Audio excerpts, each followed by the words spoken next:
بسم اللہ الرحمن الرحیم۔ السلام علیکم۔ میرا نام سلطانہ بیگم ہے۔ میں جب شادی کر کے اس گھر میں آئی تھی تو بہت سارے ارمان لے کر آئی تھی، لیکن آہستہ آہستہ سارے ارمان ایک ایک کر کے ختم ہوتے گئے۔ میری ساس کو ہمیشہ سے پوتے کی خواہش تھی، جبکہ میرے گھر ہر بار بیٹی ہی پیدا ہوتی تھی۔ ہر آنے والی بیٹی اپنے ساتھ دکھوں کا ایک انبار میرے لیے لے کر آتی۔ جس وقت میری پہلی بیٹی پیدا ہوئی اس دوران میری ساس کا رویہ کچھ اچھا نہیں تھا، لیکن کیونکہ وہ میری پہلی اولاد تھی اسی لیے انہوں نے خاموشی اختیار کر لی اور اپنا زہر اپنے اندر تک ہی رکھا، مگر مجھ پر کچھ ظاہر نہیں کیا، یہ سوچ کر کہ ہو سکتا ہے کہ اگلی اولاد بیٹا ہو اور انہیں ان کی خوشی دیکھنے کے لیے مل جائے۔ لیکن ہم میں سے زیادہ تر لوگ یہ بات بھول جاتے ہیں کہ اولاد، رزق، دولت، پیسہ سب کچھ اللہ کی دین ہوتی ہے۔ اس میں نہ تو کسی انسان کا عمل دخل ہوتا ہے اور نہ ہی آج تک ہو پایا ہے، نہ کبھی آگے زندگی میں ہوگا، جبکہ ہم سب لوگ یہ بات جانتے ہیں کہ سارے اختیارات اللہ تعالیٰ کے ہاتھ میں ہوتے ہیں۔ لیکن اس کے باوجود بھی سب کچھ جانتے بوجھتے ہم دوسروں کی ہی اس چیز کو قصوروار سمجھتے ہیں اور انہیں اس چیز پر ذلیل کرتے رہتے ہیں کہ جو کچھ بھی ہو رہا ہے اس میں اس انسان کا عمل دخل ہے۔ ایسا ہی کچھ میرے ساتھ بھی ہوتا تھا۔ جب بھی گھر میں کوئی اولاد آنے کی خوشخبری ہوتی تھی، جہاں بہت سارے لوگ ولادت کی خوشخبری سن کر خوش ہوتے ہیں، پر میرے چہرے پر پریشانی ظاہر ہوتی تھی، یہ سوچ کر کہ لڑکا ہوگا یا لڑکی۔ اگر تو لڑکا ہوگا تو میری زندگی میں تھوڑا سکون آ جائے گا، لیکن اگر لڑکی ہوئی تو میرے ساتھ اس کی زندگی بھی عذاب ہو کر رہ جائے گی۔ میرا شوہر اچھا انسان تھا، لیکن آہستہ آہستہ وہ بھی اپنی ماں کی رنگ میں رنگنے لگا۔ میری ساس میرے شوہر کو نہ جانے کیا پٹیاں پڑھاتی رہتی تھی کہ وہ میری بات سننا تو دور کی بات ہے، میری طرف دیکھنا بھی پسند نہیں کرتا تھا۔ مجھے گھر میں ایسے سمجھا جاتا تھا جیسے کوئی منحوس چیز ہے، کونے میں پڑی ہوئی ہو، جس کی کوئی اہمیت نہ ہو۔ مجھے بھی ایسا ہی سمجھا جانے لگا۔ پہلی بیٹی کے بعد دوسری بیٹی اور پھر تیسری بیٹی نے تو آ کر زندگی میں ایسی مشکلات پیدا کر دی تھی کہ انہیں بیان کرنا شاید میرے اختیار میں ہی نہیں ہوگا۔ میری ساس کا بس نہیں چلتا تھا، ورنہ مجھے گھر سے نکال کر باہر کھڑا کر دیتی۔ اس کے پیچھے ایک بڑی وجہ تھی، اور وہ بھی یہی تھی کہ میری ساس کو کوئی اور نہیں بلکہ میری سگی تائی ہی تھی۔ یہ شادی بھی ایک لالچ کے تحت ہی کی گئی تھی، کیونکہ میں اپنے ابا کی ایک ہی بیٹی تھی۔ میرے ابو اور میرے تایا دو بھائی تھے۔ ایسا میں میرے دادا کا وراثتی گھر تھا، وہ میرے ابا اور میرے تایا دونوں کے نام پر کیا گیا تھا۔ کیونکہ میں اپنے ابا کی اکلوتی اولاد تھی، اسی لیے میرے ابا کا حصہ انہوں نے اپنی زندگی میں ہی میرے نام کر دیا تھا۔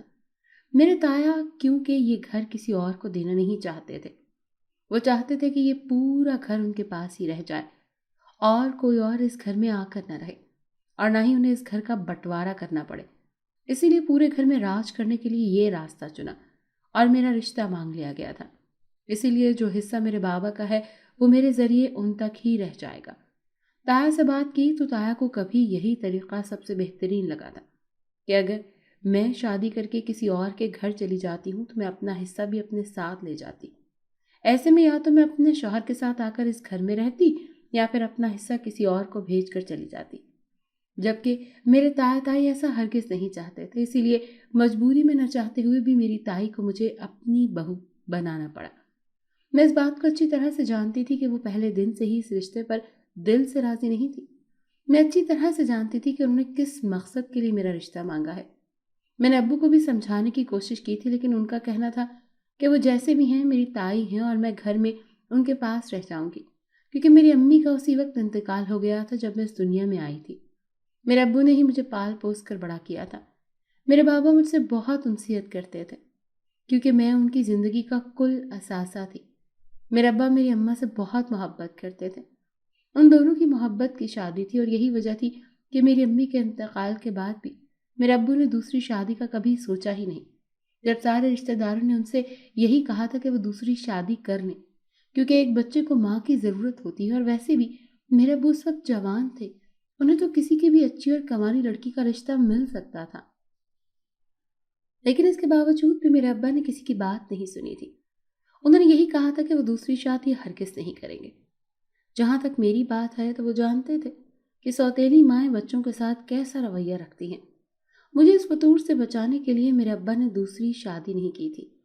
میری امی کے روپ میں انہیں میں مل گئی تھی اور میں کے لیے ہمیشہ کے لیے کافی تھی۔ ابا مجھے دیکھ کر جیتے تھے اور میں اپنے ابا کو دیکھ کر جیتی تھی۔ میرے ابا کا کہنا تھا کہ وہ میرا مستقبل محفوظ کر کے جانا چاہتے ہیں۔ وہ اب بیمار رہنے لگے تھے، یہی وجہ تھی کہ وہ چاہتے تھے کہ میں اپنے ہی گھر میں رہ جاؤں۔ ان کا کہنا تھا کہ میری تائی جیسی بھی ہیں لیکن وہ میری اپنی ہے۔ بچپن سے لے کر اب تک میں اسی گھر میں پلی بڑی ہوں۔ اگر میری شادی یہیں پر ہو جائے گی تو مجھے ابا سے کبھی دور نہیں جانا پڑے گا اور میں ہی یہیں رہ جاؤں گی۔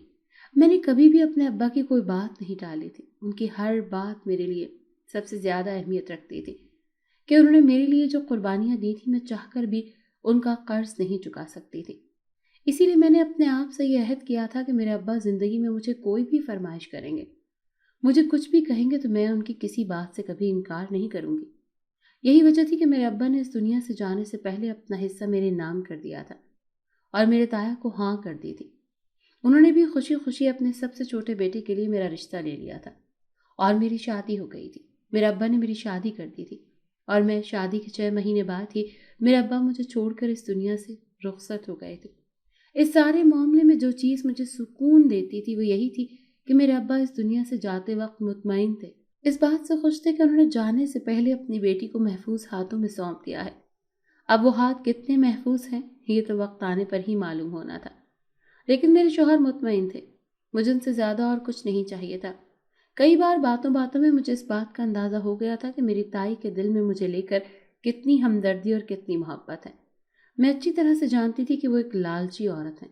لالچ میں آ کر انہوں نے یہ سب کچھ کیا ہے۔ میرے ابا کہیں نہ کہیں یہ بات جانتے تھے، یہی وجہ تھی کہ انہوں نے کسی سے پہلے اپنا حصہ میرے نام کر دیا تھا، نہ کہ اپنے بھائی کے یا پھر اپنے داماد کے۔ میرے ابا نے جاتے وقت میں بھی یہی بات سمجھائی تھی۔ ان کا کہنا تھا کہ کچھ بھی ہو جائے گا، یہ میرا یا میرا شوہر مجھے کتنا بھی اس بات پر مجبور کرے، لیکن میں نے کبھی بھی اپنا حصہ ان لوگوں کے نام کرنے کی غلطی نہیں کرنی۔ ان کا کہنا تھا کہ یہ گھر ہی صحیح ہے جو میرے سسرال والوں میں بدلاؤ لائے گا، میری زندگی کو تھوڑا پرسکون بنا کے رکھے گا۔ میں نے ان کی اس بات کو اپنے پلو سے اس طرح باندھ لیا تھا جیسے کوئی بہت قیمتی چیز ہم لوگ اپنے پاس چھپا کر رکھتے ہیں۔ اور پھر یہی وجہ تھی کہ میری تائی، میرے تایا نے اور میرے شوہر نے مجھے بہت مجبور کرنے کی کوشش کی تھی۔ وہ کسی بھی طرح میرے ابا کے گھر کا حصہ مجھے اپنے نام کروانا چاہتے تھے اور میں نہیں جانتی تھی کہ میرے گھر کی کیا اہمیت ہے، اور اگر یہ سب میرے ہاتھ سے چلا جاتا تو ان لوگوں نے 1 منٹ سے پہلے مجھے گھر سے نکال باہر کرنا تھا۔ مجھے اپنا نہیں بلکہ اپنی بیٹیوں کا مستقبل محفوظ بنانا تھا۔ مجھے ان کی فکر تھی، اسی لیے میں نے انکل کے مجبور کرنے کے بعد بھی اپنا حصہ ان لوگوں میں سے کسی کے نام نہیں کیا تھا، اور وہی حصہ تھا جس نے اب تک مجھے اس گھر میں بچا کر رکھا ہوا تھا، ورنہ جس قدر سے نفرت کرنے لگی تھی وہ تو 1 منٹ سے پہلے مجھے گھر سے نکال باہر کر دیتے۔ اور ویسے بھی جس طرح ان کو ایک پوتے کی خواہش تھی، لیکن انہیں ہر بار پوتی کا منہ دیکھنا پڑ رہا تھا، ایسے میں تو وہ کبھی بھی مجھے اس گھر میں برداشت نہیں کرتی۔ وقت اسی طرح سے گزر رہا تھا۔ زندگی تو میری پہلے ہی بہت زیادہ مشکل تھی، لیکن جب میری تیسری بیٹی میرے گھر پیدا ہوئی تو اس وقت حالات اور بھی خراب رہنے لگے۔ میری تائی نے تو یہ پکا ارادہ کر لیا تھا کہ وہ اپنے بیٹے کی دوسری شادی کروا کر ہی دم لے گی۔ وہ آتے جاتے مجھے میری بیٹیوں کو اس قدر نفرت سے دیکھ رہی تھی جیسے ہم لوگ کوئی بوجھ ہوں، جیسے گھر میں پناہ دے رکھی ہو۔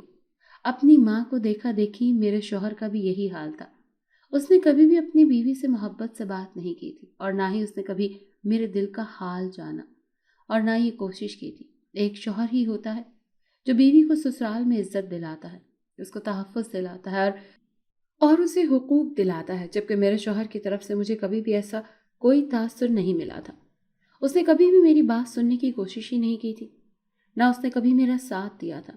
اب تو میرے شوہر سے میرا کہنے کا بھی دل نہیں کرتا تھا کہ انسان شکوہ ہی کر لے، کس چیز کا کرے۔ اظہار پھر اس جگہ پر کیا جاتا ہے جہاں پر انسان کے اندر کوئی ضمیر باقی ہو، اس کے اندر کوئی جذبات باقی ہوں۔ کسی ایسے انسان سے شکوہ کرنے کا کیا فائدہ جس کے دل میں آپ کے لیے نہ تو اہمیت ہو نہ ہی قدر۔ زندگی اس طرح گزر رہی تھی۔ میری تائی آتے جاتے مجھے میری بیٹیوں کو نحوست کی نظر سے دیکھتی تھی۔ میری بیٹیوں کو تو گھر میں برداشت بھی نہیں کرتی تھی۔ وہ معصوم بچیاں اگر کھیلنے کے لیے صحن میں نکلتی تو ڈانٹ کر انہیں کمرے میں واپس بھیج دیتی۔ مجھے انہوں نے سختی سے یہ بات کہہ دی تھی کہ میری بیٹی کمرے سے باہر نہ نکلا کرے، کیونکہ وہ جب انہیں دیکھتی ہیں تو ان کا خون کھولتا ہے۔ بیٹی کے لیے تو میں نے بھی بہت ساری منتیں مانگ رکھی تھی، اور بہت ساری دعائیں کر رکھی تھی، لیکن وہ کب پوری ہونی تھی اس بات کا مجھے بالکل بھی اندازہ نہیں تھا۔ میری ساس کے گھر میں آنے والی ہر عورت سے میری برائیاں کرتی تھی، جبکہ میں گھر کے سارے کام کاج کرتی، ان کی باتیں برداشت کرتی تھی، لیکن اس کے باوجود بھی مجھے ہر بات پر ذلیل کیا جاتا تھا۔ اب تو مجھے یہ سوچ کر فکر ہونے لگی تھی کہ میری بیٹی کا مستقبل کیا ہوگا۔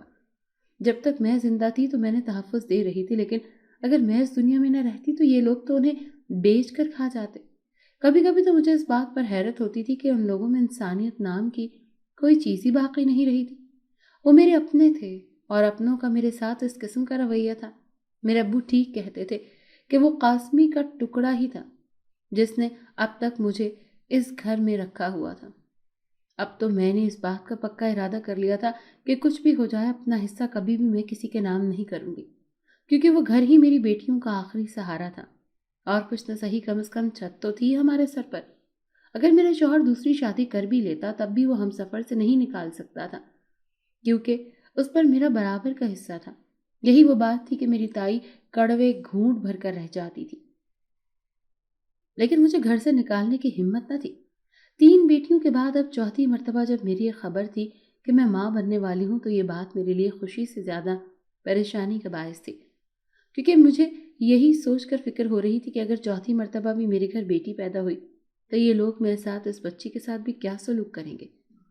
جب یہ بات میری ساس کو معلوم ہوئی تو اس کا رویہ اچھا نہیں تھا۔ اس کا کہنا تھا کہ وہ پہلے سے ہی جانتی ہے کہ چوتھی مرتبہ بھی بیٹی ہوگی، اسی لیے اس نے مجھ سے کوئی امید نہیں، لیکن میں نے امید کا دامن نہیں چھوڑا تھا، اور باقی سب کچھ میں نے حالات اور وقت اور قسمت پر چھوڑ دیا تھا۔ اسی طرح دن گزرتے گئے، جب ایک دن میری ساس باہر سے گھر آئی اور فوراً میرے کمرے میں پاس چلی آئی۔ مجھے کافی حیرت ہوئی تھی۔ میری ساس نے مجھے دیکھنا بھی پسند نہیں کرتی تھی، تو آج وہ خود چل کر میرے کمرے میں میرے پاس آئی تھی۔ اس نے فوراً سے اپنے پرس سے مجھے کچھ نکال کر تھمایا۔ جب میں نے غور سے دیکھا تو وہ کوئی تعویذ تھا۔ میری ساس کا کہنا تھا کہ یہ تعویذ میں اپنے گلے میں ڈال لوں۔ اس کے ساتھ ہی انہوں نے مجھے ایک عمل کرنے کے لیے کہا تھا۔ ان کا کہنا تھا کہ اگر یہ عمل مسلسل کروں گی تو میرے گھر بیٹا پیدا ہوگا۔ یہ اس کی گارنٹی ہے، کیونکہ میں ان ساری چیزوں کو مانتی تو تھی، لیکن ان کو اس طرح سے کرنا میں ٹھیک نہیں سمجھتی تھی اور نہ ہی مناسب سمجھتی تھی۔ میں نے کبھی بھی اس طرح کے عمل وغیرہ نہیں کیے تھے، اور میری ساس یہ بات اچھی طرح سے جانتی تھی، اسی لیے اس نے سختی سے مجھے کہا تھا۔ اس کا کہنا تھا کہ اگر مجھے اپنی اور اپنی بیٹیوں کی خوشی عزیز ہے تو مجھے یہ سب کچھ کرنا ہوگا، اور وہ جیسا مجھے کرنے کے لیے کہیں گی ویسا ہی کرنا ہوگا۔ میں مجبور تھی، میرے پاس اور کوئی راستہ نہیں تھا، اس لیے ڈرتے ہوئے اپنی ساس کی ساری باتیں مانتی گئی۔ مجھے جیسا کرنے کے لیے کہتی تھی میں نے بالکل خاموشی سے ویسا ہی کرتی جاتی۔ ساس کے کہنے پر میں نے وہ تعویذ اپنے گلے میں ڈال لیا تھا، اور جو عمل میری ساس نے مجھے کرنے کے لیے کہا تھا وہ عمل بھی میں کرنے لگی تھی، اور مجھے تو لگتا تھا یہ بات یہیں پر ختم ہو جائے گی، لیکن میں نہیں جانتی تھی کہ میری ساس کیا کچھ کرنے والی ہے اور آگے آگے وہ مجھ سے کیا کیا کروانے والی تھی۔ بات صرف اس تعویذ پر اور اس عمل پر ختم نہیں ہوئی تھی۔ میری ساس ایک دن مجھے اپنے ساتھ ایک پیر کے پاس لے جاتی۔ وہ پیر جانے کس قسم کا انسان تھا، اس کی باتیں بھی اتنی خوفناک ہوتی تھی کہ کوئی سنے تو ڈر کے مارے دوبارہ ادھر کا رخ نہ کرے، اور جو کچھ اس نے مجھے کرنے کے لیے کہا تھا وہ تو میں کبھی کرنے کا سوچ ہی نہیں سکتی تھی۔ وہ نہ جانے مجھ سے کیا کام کروانے والا تھا۔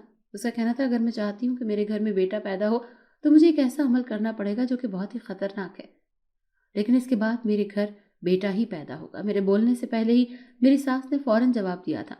ان کا کہنا تھا کہ بیٹے کے لیے مجھے جو بھی کرنا پڑے گا ایسا ہی کروں گی۔ ایسا ہرگز نہیں تھا، میں ایسا کچھ نہیں کرنا چاہتی تھی جو کہ اخلاقیات اور ہر لحاظ سے برا ہو، لیکن میں یہ بات بھی اچھی طرح سے جانتی تھی کہ میری ساس کسی بھی حد تک جا سکتی ہیں اور مجھے بھی کسی بھی حد تک جانے کے لیے مجبور کر سکتی ہیں۔ اس پیر نے مجھے جو کچھ کرنے کے لیے کہا تھا وہ سن کر ہی میری روح لرز گئی تھی۔ اس کا کہنا تھا کہ مجھے آخر کے دنوں میں 40 دن جا کر قبرستان میں عمل کرنا ہوگا، اس کے بعد میرے گھر بیٹا پیدا ہوگا۔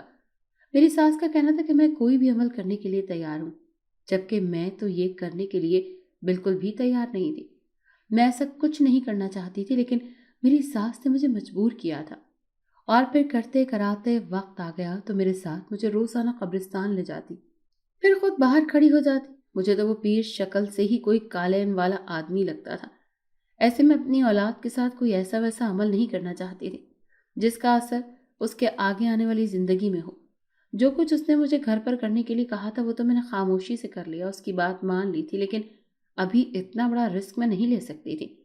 اسی لیے کچھ سوچتے ہوئے میں نے اپنی ساس سے یہ عمل کرنے کی حامی بھر تو لی تھی، لیکن قبرستان جا کر اپنا وقت ویسے ہی گزار کر واپس آ جاتی تھی اور اس کا کہا ہوا عمل بالکل نہیں کرتی تھی، جبکہ میری ساس یہ سمجھ رہی تھی کہ میں اس کے کہنے کے مطابق سب کچھ کر رہی ہوں جو وہ لوگ مجھ سے کروانا چاہتے ہیں، کیونکہ میں یہ بات اچھی طرح سے سمجھ گئی تھی کہ جو کچھ لوگ کر رہے تھے اور مجھ سے کروانا چاہتے تھے وہ کوئی بھی صحیح کام نہیں تھا، وہ کالا علم تھا، اور میں ایسا کوئی بھی کام نہیں کرنا چاہتی تھی جس کا اثر میرے بچے پر ہوتا۔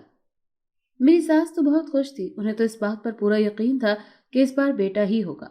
انہوں نے تو پہلے سے ہی مٹھائی منگوا کر رکھی ہوئی تھی تاکہ وہ محلے میں تقسیم کر سکیں، لیکن جب بیٹی کی شکل دیکھنے کو ملی تو میری ساس تو اس پر بات پر یقین ہی نہیں ہو رہا تھا۔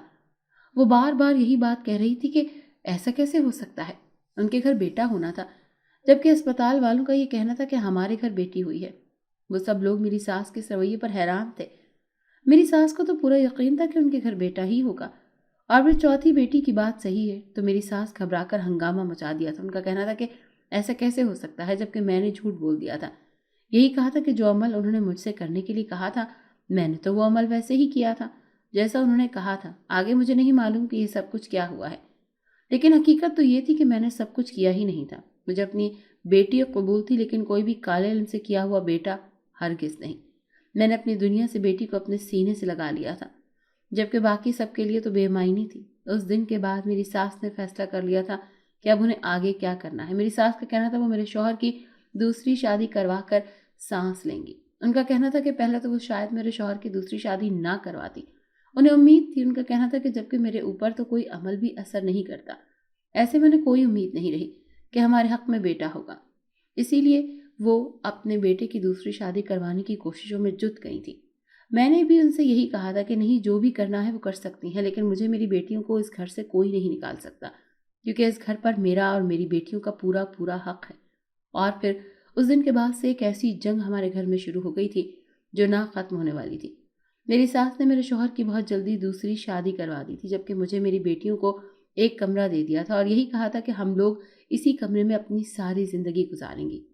میں ان لوگوں سے لڑ نہیں سکتی تھی، اسی لیے اس بات پر خاموش ہو گئی۔ وہ تو یہی شکر تھا کہ ان لوگوں نے اپنے گھر سے نہیں نکالا تھا۔ گھر سے وہ لوگ ہمیں نکال بھی نہیں سکتے تھے، کیونکہ اس کا حصہ میرے نام پر تھا۔ میں اپنی محنت مزدوری کر کے لوگوں کے کپڑے سلائی کر کر کے اپنا اور اپنی بیٹیوں کا خرچہ اٹھا لیتی تھی، جبکہ میرے شوہر نے تو پھر سے ایسے ہاتھ کھینچ لیا تھا جیسے اس کا ہم سے کوئی رشتہ ہی نہ ہو۔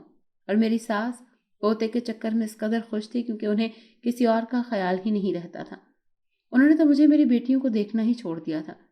جیسے بھی حالات گزر رہے تھے اور وقت گزر رہا تھا، حالات مشکل تھے لیکن پھر بھی گزارا ہو رہا تھا۔ وقت گزر رہا تھا جب میری بیٹی بڑی ہونے لگی۔ میرے شوہر نے دوسری شادی تو کر لی تھی، لیکن دوسری عورت سے ابھی تک کوئی اولاد ہی نہیں ملی تھی۔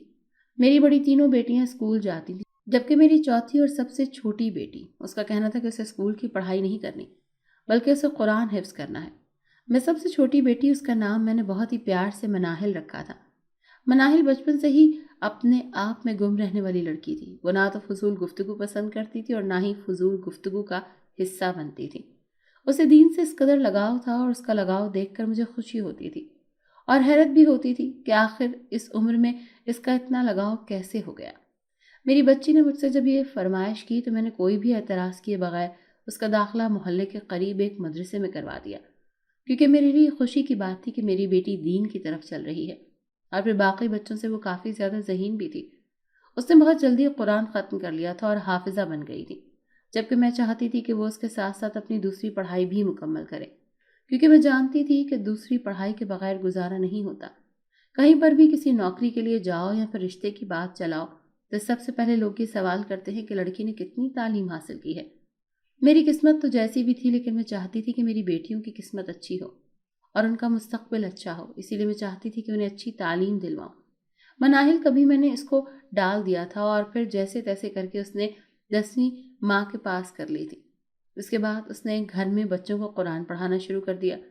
گھر میں محلے کے تقریباً سارے ہی بچے ہمارے گھر میں قرآن پڑھنے آیا کرتے تھے۔ مناہل ان سب کو قرآن پڑھایا کرتی تھی، جبکہ میری بڑی بیٹی ان لوگوں کو اسکول کا ٹیوشن پڑھاتی تھی۔ سب لوگ میری بیٹیوں کی تعریف کرتے تھے اور اس بات کی تعریف کرتے تھے کہ میں نے اپنی بیٹیوں کو بہت اچھی تربیت دی ہے۔ محلے کے بچوں کو پڑھانے کا یہ فائدہ ہو جاتا تھا کہ لوگ تھوڑی بہت ہماری امداد کرتے تھے۔ ٹیوشن پڑھانے کے وہ پیسے دیا کرتی تھی، جبکہ قرآن پڑھانے کے میری بیٹی ان سے پیسے نہیں لیتی تھی۔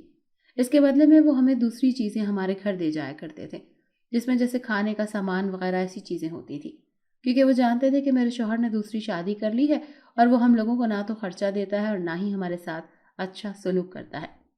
میرے شوہر نے دوسری شادی کی تھی، اس میں سے 3 سال بعد اس کے ہاں بیٹا پیدا ہوا تھا۔ میرے ساتھ اس کی خوشی کا کوئی ٹھکانہ نہیں تھا۔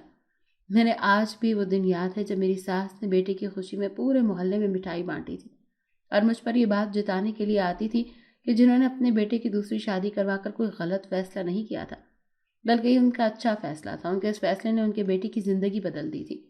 اسے بھی بیٹے کا سکھ نصیب ہوا تھا، جو کہ بڑھاپے میں اس کا سہارا بننے والا تھا، اور میں نے اپنی ساس کی ان سب باتوں پر بھی صبر کیا تھا اور خاموش ہو گئی تھی۔ صبر کرنے کے علاوہ میں اور کچھ کر بھی نہیں سکتی تھی۔ میری چھوٹی بیٹی مناہل سب سے الگ تھلگ رہ گئی تھی۔ وہ اپنی نمازوں اور ہر چیز کا بہت خیال رکھتی تھی۔ میری بیٹی کے پاس بہت سارے بچے قرآن پڑھنے آیا کرتے تھے۔ ان بچوں میں ایک بچہ جیسے وہ ہمیشہ اپنے پاس بٹھاتی تھی اور اس پر سب سے زیادہ توجہ دیا کرتی تھی، وہ بچہ محلے میں سے کس کے گھر سے آتا تھا، اس بات کا مجھے بالکل بھی نہیں پتا تھا اور نہ ہی کبھی میں نے جاننے کی کوشش کی تھی۔ ہمارے گھر میں اتنے بچے ہیں، میں نے کبھی اس چیز پر نظر نہیں رکھی تھی۔ یہ سارا معاملہ میری بیٹیوں کا ہی تھا۔ وہ ساری مل کر ہی یہ سب کچھ سنبھالتی تھی۔ کچھ دنوں میں سے یہ چیزیں دیکھ رہی تھی کہ میری بیٹی اکیلے میں کمرے میں بیٹھ کر کسی سے باتیں کرتی ہے، جبکہ پہلے مجھے ایسا لگا تھا کہ یہ میرا وہم ہو سکتا ہے، لیکن جب میں نے اس بات پر دھیان دیا تو مجھے اندازہ ہوا تھا کہ یہ میرا وہم نہیں بلکہ حقیقت ہے۔ میں کسی سے باتیں کرتی تھی لیکن اس کے سامنے کوئی بھی موجود نہیں ہوتا تھا۔ وہ اپنے کمرے میں زیادہ وقت گزارتی، نماز کے بعد قرآن پڑھتی اور کمرے میں ہی رہتی تھی۔ اپنے کمرے میں کسی کو بھی زیادہ فضول بات چیت کرنے کی اجازت نہیں دیتی تھی اور نہ ہی بنا مقصد کسی کو اپنے کمرے میں آنے کی اجازت دیتی تھی۔ پہلے تو میں نے کبھی بھی اس پر دھیان نہیں دیا تھا، لیکن جب سے مجھے اس چیز کا اندازہ ہوا تھا کہ کچھ تو ہے جو مجھے معلوم نہیں یا میں دیکھ نہیں سکتی، اس دن کے بعد سے میں نے اپنی بیٹی پر نظر رکھنا شروع کر دی تھی کہ وہ کیا کرتی ہے اور کیا نہیں۔ ایک دن اسی طرح رات کو میری آنکھ کھلی تو میں نے دیکھا کہ میری بیٹی سیڑھیوں کے ذریعے چھت پر جا رہی ہے۔ اس وقت رات کا پچھلا پہر تھا اور میں یہ سوچ کر حیران ہو رہی تھی کہ اس وقت وہ رات کو کیا کرنے جا رہی ہے۔ جب میں نے اس کے پیچھے گئی تو میں نے دیکھا کہ میری بیٹی چھت پر جا کر اسی لڑکے سے باتیں کر رہی تھی جو اس کا شاگرد تھا اور اس کے پاس پڑھنے کے لیے آیا کرتا تھا۔ جبکہ پہلے مجھے ایسا لگا کہ یہ میرا وہم ہو سکتا ہے، لیکن جب میں نے اس بات پر دھیان دیا تو مجھے اندازہ ہوا کہ یہ میرا وہم نہیں بلکہ حقیقت ہے۔ وہ سچ میں کسی سے باتیں کرتی تھی، لیکن اس کے سامنے کوئی بھی موجود نہیں ہوتا تھا۔ وہ اپنے کمرے میں زیادہ وقت گزارتے، نماز کے بعد وہ قرآن پڑھتی تھی اور کمرے میں ہی رہتی تھی۔ اپنے کمرے میں کسی کو بھی زیادہ آنے کی اجازت نہیں دیتی تھی۔ فضول بات چیت کرنے سے اس کی عادت نہیں تھی۔ پہلے تو میں نے کبھی بھی اس پر دھیان نہیں دیا، لیکن جب سے مجھے اس چیز کا اندازہ ہوا تھا کہ کچھ تو ہے جو مجھے معلوم نہیں ہے یا میں دیکھ نہیں سکتی، اس دن کے بعد سے میں نے اپنی بیٹی پر نظر رکھنا شروع کر دی۔ کیا ہے وہ کیا کرتی ہے اور کیا نہیں۔ ایک دن اسی طرح رات کو میری آنکھ کھلی تو میں نے دیکھا کہ میری بیٹی سیڑھیوں کے ذریعے سے چھت پر جا رہی ہے۔ اس وقت رات کا پچھلا پہر تھا اور میں یہ سوچ کر حیران ہو رہی تھی کہ اس وقت وہ رات کو کیا کرنے جا رہی ہے۔ جب میں اس کے پیچھے گئی تو میں نے دیکھا کہ میری بیٹی چھت پر جا کر اسی لڑکے سے باتیں کر رہی تھی جو اس کا شاگرد ہے اور اس کے پاس پڑھنے کے لیے آیا کرتا تھا۔ وہ لڑکا زیادہ بڑا نہیں تھا، زیادہ سے زیادہ اس کی عمر 14 سال ہوگی، اس سے زیادہ کی عمر کا لڑکا نہیں تھا، اور مجھے حیرت ہو رہی تھی کہ رات کے اس وقت ہمارے گھر پر موجود تھا۔ میں تھوڑی دیر تو وہاں کھڑی رہی، یہ سب کچھ دیکھتی رہی، پھر خاموشی سے اپنے کمرے میں واپس آ گئی کہ جو چیز میں سوچ رہی تھی ایسا سوچنا بھی نہیں چاہتی تھی۔ جو کچھ نظر آ رہا تھا بالکل بھی نہیں تھا۔ مجھے کچھ چیزیں سمجھ آنے لگی تھی کہ اس کے پیچھے کوئی اور ہی وجہ ہے۔ جب میں نے اپنی بیٹی سے اس بارے میں پوچھا تو اس کے پاس اس بات کا کوئی جواب نہیں تھا۔ اب مجھے اس مسئلے کا کوئی نہ کوئی حل نکالنا تھا، کیونکہ میں نہیں چاہتی تھی کہ میری بیٹی کے ساتھ کچھ بھی ایسا ویسا ہو۔ اس دن کے بعد میں نے اپنے ایک جاننے والے بزرگ سے بات کرنے کا ارادہ کیا اور پھر وقت پر کال کرنا اس کے پاس گئی۔ میں نے ان کو جا کر ساری کہانی سنائی جب میں نے اپنی آنکھوں سے دیکھی تھی۔ سب حقیقت بتا دی کہ کس طرح سے ہمارے گھر میں میری بیٹی کے پاس ایک لڑکا قرآن پڑھنے کے لیے آتا ہے اور اس لڑکے کو رات کے وقت میں نے اپنے گھر بھی دیکھا ہے۔ بزرگ خاموش ہو کر تھوڑی دیر کے بعد جب انہوں نے مجھے بتایا تو وہ سن کر میں کافی حیران ہوئی اور پریشان بھی ہو گئی تھی۔ ان بزرگ کا کہنا تھا کہ وہ لڑکا انسان نہیں ہے بلکہ ایک جن زادہ ہے، میری بیٹی سے پڑھنے کے لیے آتا ہے اور وہ اس کا شاگرد ہے۔ ان کا کہنا تھا کہ وہ جن آپ سے میری بیٹی کے پیچھے نہیں ہے، بلکہ جس وقت بہت قرآن حفظ کرنے کے لیے مدرسے جایا کرتی تھی وہ تب سے اس کے ساتھ ہے، کیونکہ اس سے پہلے وہ مدرسے نہیں ہوتا تھا اور وہیں سے میری بیٹی کیوں پر عاشق ہو گیا۔ یہی وجہ تھی کہ وہ اس کے پاس پڑھنے کے لیے دھیان لگاتا۔ ان کا کہنا تھا کہ وہ اتنی آسانی سے اس کا پیچھا کبھی نہیں چھوڑے گا، اور باقاعدہ طور پر مجھے اس چیز کی فکر ہونے لگی تھی کہ آگے کیا ہونے والا ہے۔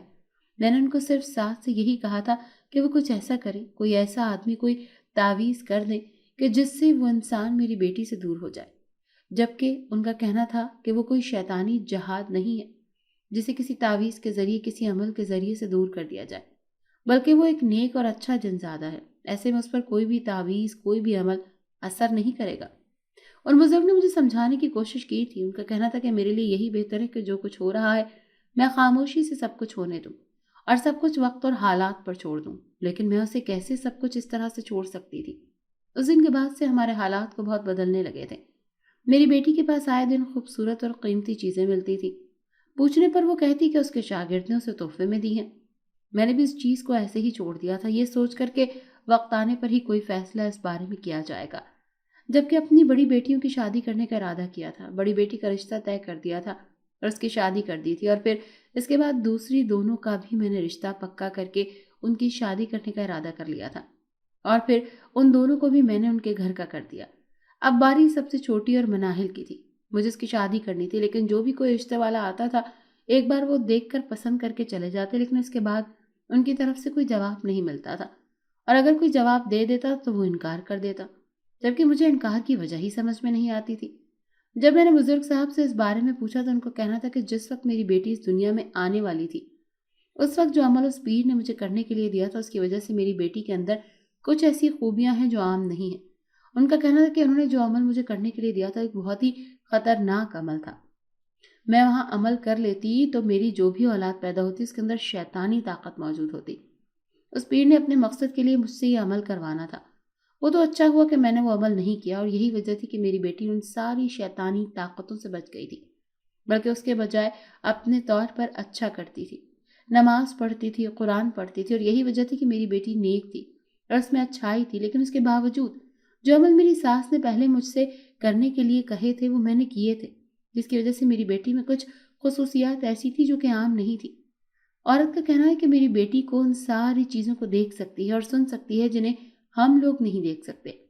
ان بزرگ کا کہنا تھا کہ میری بیٹی کے لیے یہی بہتر ہوگا کہ اگر اس کی شادی اس کے شاگرد جنزات سے ہی کر دی جائے، کیونکہ میری بیٹی کے پاس کچھ ایسا علم موجود تھا جو کہ ان کی دنیا کے بارے میں تھا۔ اسی لیے میری بیٹی کسی انسان سے شادی کر کے بھی اچھی زندگی نہیں گزار سکے گی جتنی کہ وہاں پر گزار سکے گی۔ میرے لیے یہ بات کوئی عام بات نہیں تھی۔ میں نے سوچنے کے لیے وقت مانگا تھا۔ میں اپنی بیٹی کی شادی کسی ایسی جگہ نہیں کرنا چاہتی تھی، لیکن اس کے علاوہ میرے پاس اور کوئی راستہ بھی تو نہیں تھا۔ اگر میں اپنی بیٹی کی شادی اس جنزات سے کرنے کا ارادہ کر بھی لیتی تب بھی وہ میری بیٹی سے کچھ سال چھوٹا تھا، تو ایسے میں کیسے اس کی شادی کسی کے ساتھ کروا سکتی تھی؟ جبکہ بزرگ کا کہنا تھا کہ وہ جان بوجھ کر کم عمر بن کر میری بیٹی کے پاس پڑھنے کے لیے آتا تھا، جبکہ حقیقت میں وہ میری بیٹی سے کچھ سال بڑا ہی ہوگا۔ ان بزرگ نے مجھے پوری تسلی دلائی تھی۔ ان کا کہنا تھا کہ اس سے سب کچھ ٹھیک ہو جائے گا اور کسی کو کوئی پریشانی نہیں ہوگی۔ اب سمیر کے ہاں کرنے کی دیر تھی۔ میں نے جب اپنی بیٹیوں سے اس بارے میں مشورہ کیا تو ان کا بھی یہی کہنا تھا، مجھے وہی کرنا چاہیے جو کہ بزرگ صاحب مجھے کرنے کے لیے کہہ رہے ہیں۔ خوبصورت، کافی نیک اور پرہیزگار تھے، میں نے بچپن سے ہی جانتی تھی۔ میرے ابا گھر میں کوئی مسئلہ ہوتا، کوئی پریشانی ہوتی تو ان کے پاس اپنا مسئلہ لے کر جایا کرتے تھے۔ گھر میں چھوٹی موٹی ایسی باتیں ہونے پر ہم لوگ انہی کے پاس جایا کرتے تھے اور وہ بہت ہی مناسب حل ہمیں بتاتے تھے۔ ہمارے گھر میں سب کچھ بہتر ہو جاتا تھا۔ سب لوگوں کی باتیں اپنی جگہ پر ٹھیک تھیں، لیکن اس کے علاوہ بھی میں نے اپنی بیٹی کی شادی کی ایک جنزات سے بالکل نہیں کر سکتی تھی۔ اسی لیے میں نے سوچ لیا تھا کہ مجھے کیا کرنا ہے۔ میں نے ایک مناسب رشتہ دیکھ کر اپنی بیٹی کا رشتہ کر دیا تھا۔ میں جانتی تھی کہ وہ لوگ کسی وجہ سے انکار کر دیں گے، لیکن میں نے انہیں یقین دلایا تھا کہ جہیز میں وہ جو کچھ بھی مانگیں گے میں دینے کے لیے تیار ہوں۔ جہیز کے نام پر ان لوگوں نے ہاں کر دی تھی اور میں نے شادی کی تاریخ طے کر دی تھی۔ سب لوگوں نے مجھے روکنے کی کوشش کی تھی، لیکن میں نے کسی کی بات پر دھیان نہیں دیا تھا۔ مجھے اپنی بیٹی کا مستقبل کا خیال رکھنا تھا، مجھے اس کی فکر تھی۔ میں اس کی شادی کسی ایسی جگہ پر کرنا چاہتی تھی جہاں زندگی میں آگے سے کوئی پریشانی نہ ہو اور اسے اپنی زندگی گزار سکے۔